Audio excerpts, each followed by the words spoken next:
আপনারা কি জানেন 2025 সালে দেবী দুর্গা গজে হাতে আগমন করবেন, যা শুভ এবং সমৃদ্ধি প্রতীক, যা অত্যন্ত শুভ বলেই মনে করা হয়।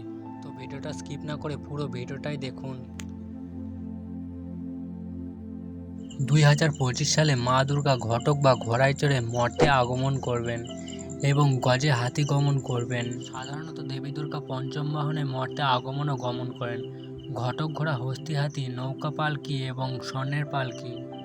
কোন বাহনে মা আসছেন তার উপর নির্ভর করে সেই বছর কেমন কাটবে তার ইঙ্গিত পাওয়া যায়। যদি দেবীর আগমন হয় ঘটকে ঘোড়ায়, তাহলে যুদ্ধ, দুর্ভিক্ষ, মহামারী ইত্যাদি দুর্যোগে আকাঙ্ক্ষা থাকে।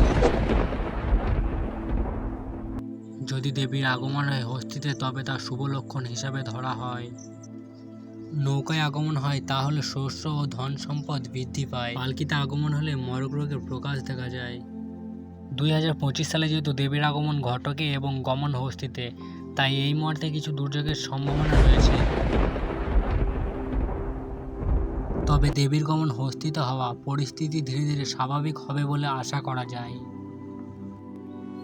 তো বন্ধুরা, ভিডিওটি ভালো লাগলে অবশ্যই একটি লাইক করে আরও ভালো ভালো ভিডিও বানানোর জন্য আমাকে উৎসাহিত করুন এবং আপনার বন্ধুদের সাথে শেয়ার করুন এবং তাদের লাইফে এগিয়ে যেতে সাহায্য করুন। আপনার মনে সমস্ত কথা আমাকে কমেন্ট বক্সে জানান, কারণ আপনাদের একটি লাইক আর একটি সাবস্ক্রাইব আমাকে ভিডিও বানানোর জন্য আরও বেশি মোটিভেট করে তোলে। দেখা হচ্ছে পরবর্তী ভিডিওতে, ততক্ষণে সুস্থ থাকবেন, ভালো থাকবেন, ধন্যবাদ।